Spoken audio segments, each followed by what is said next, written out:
indeed. Monday the 16th of June 2014 and welcome to the World Cup show. Well, we were just 90 seconds away from our first draw of the tournament. 11 games in and the draw drought continues as notorious ball draw specialist Switzerland provided some drama with a last-minute victory over Ecuador to keep the streak alive. But the biggest story of the night was in the France-Honduras game, with the first real test for goal control. That's FIFA's shiny new goal line technology system, which may have exposed the limits of human comprehension, as well as the commercial acumen of insisting on showing us the glaringly obvious once a game. The BBC's Jonathan Pearce labelled it controversial, even though the only controversial thing about it was the use of the word controversial in relation to the wholly uncontroversial incident. Controversially, moments later, Pearce announced a France shot into the side netting as a goal, proving his own selection was controversial. If anyone wanted instant validation that goal control worked, it came from Housewives' favourite, Richard Keys. Goal systems aside, a bruised France easily overcame Honduras, who proved dirtier than a teenager's sock, strategically opting to kick French players more times than the actual ball. I just feel sorry for the kit boy who has to clean all the skin from Wilson Palacios' boots. In the late kickoff, all eyes were on Argentina, of course, and everyone's favourite imp. Not that imp. As they battled with impressive debutants Bosnia and Herzegovina. Messi spent the first half haunted by the ghost of Maradona until he finally sprang to life with a wonder goal to seal the victory. Joining us now to look back at a winning start for Les Bleus and ahead to tonight's big games, including Germany, Portugal, of course, French football expert Julien Laurens back in the house. Good to have you with us, my friend. Now, let's get down to the important business first. How's the Panini album going? It's going great. Just need one more, the Ecuador team. Okay, well, we might be able to help you with that, my friend. Right. I can't promise, but there you go. Oh, my gift to you. God. 5 whole Panini Incredible. packets. Maybe the Ecuador team is in there. I hope so. Otherwise, the campaign will need to, the appeal will need to keep rolling. Right. I know. France. Thank you for that. It was only Honduras, Julien. Yeah. But, nevertheless, that was a pretty impressive performance. It was very good. It was very positive. You don't concede a goal. You score 3. Could have been more as well. You get a good run-in to everybody. You even rotate the squad a little bit. Pogba came off early. Cabal came off early as well. And 2 goals for Benzema for his first ever World Cup game, which is, again, a very good boost in confidence for him. So, overall, it was a great night. We escaped without injuries as well, which is brilliant, seeing how much they kicked us out all over the pitch. So, overall, yeah, pretty good. It was an interesting game and a good night, but we talked about it in the news section earlier on.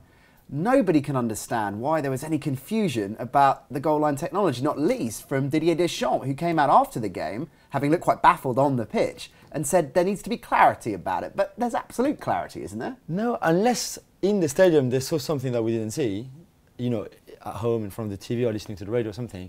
But apart from that, I just can't see whether that whole controversy thing is coming. I think its point was they showed the miss first and then the goal second, which is just self-evident. It was 2 different incidents that they had to show the first one first and then the second one, and it's 2 completely different things, basically.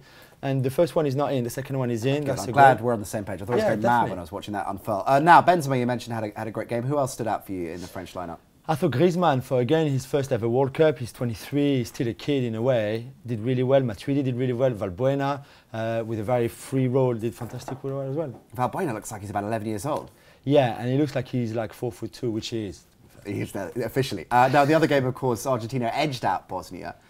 Interesting tactical switch at half-time, wasn't it? Yeah, very much so. They started in a 5-3-2 formation, which they've never played like that before, and clearly doesn't suit them. Messi was invisible completely, and he was not the only one like that. Aguero was the same.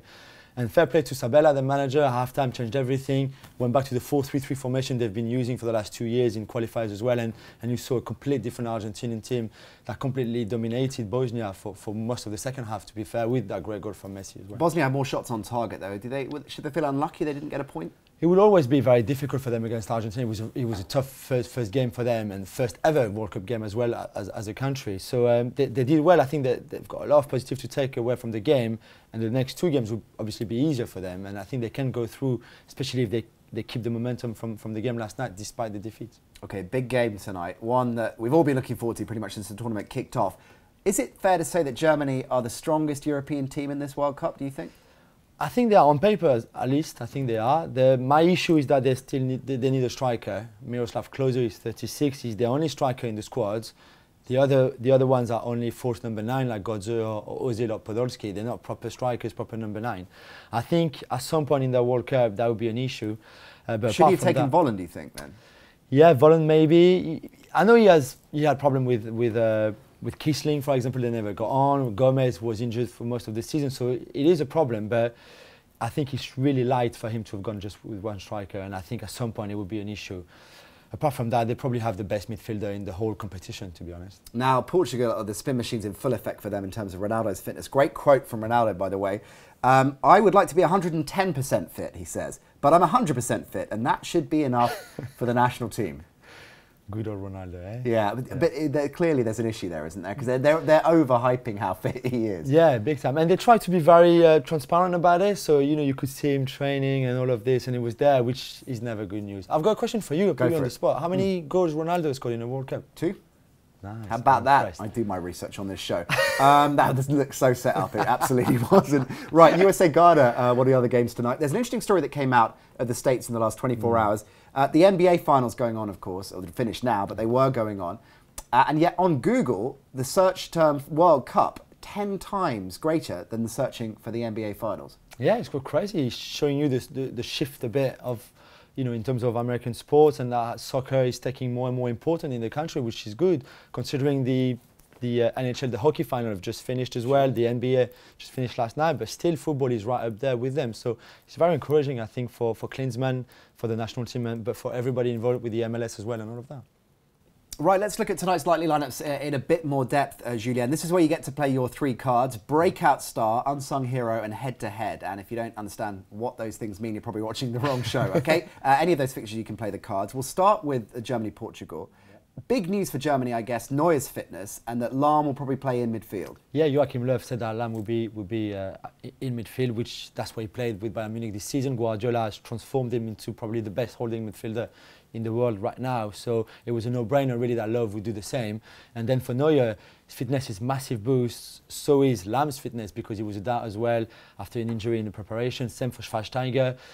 So it's good for them. We don't know how fit exactly they are, but the most important is that they will be on the pitch at kickoff. Now, your breakout star comes from this game. Yes, my card is a breakout star for young Portuguese midfielder William Carvalho, plays for Sporting Lisbon. He's only 22, had a great season with his club that he took to a second-place finish in their league. And every single big club in Europe wants him: United, City, Arsenal, Chelsea, PSG, Bayern Munich, everybody, because he's that good at such a young age and will be great in the next few years. Iran, Nigeria kick off their campaigns tonight. Iran have had a very complex preparation for their World Cup finals. Carlos Queiroz must be tearing his hair out. Yeah, it's been really difficult. He took them to the World Cup, which is a great achievement in itself. But since then, things have been very, very difficult for him. He only started the preparation with 11 players because some of the clubs in Iran didn't want to release the other 12. They hardly played any friendly games, and the one they played didn't actually look that great either. And it's a struggle, you know, for someone like him who is all about details. We saw it at United and even at Real Madrid, and to arrive in a mess a bit like the Iran team right now, it must be difficult. Okay, your head-to-head card comes from this game. Yeah, it's 2 players from the Premier League, obviously, John Obi Mikel from Chelsea and De Jaga from Fulham, because they will play against each other, really, you know, in that midfield. De Jaga is a very creative player. We've seen him scoring one of the goals of the season this year, and he's got great technical ability. Mikel is more like a holding midfielder who will try to sit in front of his back four and just deal with De Jaga's creativity, basically. De Jaga now a championship player, by the way. Yes, sorry, Fulham fans. Ghana-USA, the final game. And Jurgen Klinsmann has gone on record as saying it's a must-win. That's a bit dramatic, isn't it? Yeah, and he also said that, you know, the United States couldn't win the World Cup, which didn't go down well over there because they obviously expect to win everything anytime, whatever the sport, whatever the... Yeah, you're right, it's a must-win game because after that, you obviously play the 2 best teams in your group. So if you don't start with a winning game, then it'll be even more difficult for you to go through. Now, your unsung hero comes from this game. Yes, it is, and it's Asamoah, the Ghana left-back, Juventus player. He's only 25, we turned 26 this year, but just no one talks about him. He's one of the best left-back in the world for me, at least in Europe. He's very, you know, he's very good going forward. He's strong as well. He's good in the tackle, and he's quite clever. Reads the game really well. So you know, he's one of Ghana's best player. There's talk of him playing him in a slightly different position for Ghana as well, isn't there? Yeah, he can play high because Juventus play with 3 at the back and 5 in midfield. He's often more of a winger than a left-back. So he could easily play a bit higher on the pitch in a more traditional 4-4-2 formation, or even 4-2-3-1, because he can go forward so well. Okay, good stuff. But before we finish, let's take a look at our predictions league, Julien. You ready for this? Barry Glendenning has some company on top of the podium in the shape of Marek Larwood, believe it or not. Mary, our school teacher from Brazil, she's up to 3rd.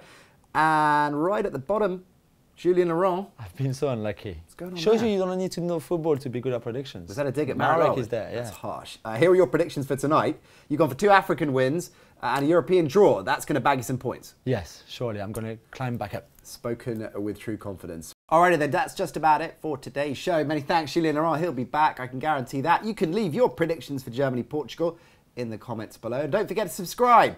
Coming up tomorrow, we've got a guest who scored in the World Cup just 12 years ago. Matt Holland in the house. Looking forward to that. For plenty more World Cup content, you can check that out right here. See you tomorrow. Now, let's open those Panini stickers. Ecuador is the team we're looking for, right? Yes, so you have to. Just kiss them before. Oh, sure. Yeah. Okay, all right.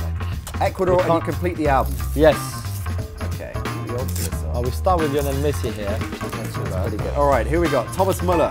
Yeah. Can we keep the ones that we don't need? Yeah, of course. Yeah. Alex Song. Yeah, that's a no from my first Moreno.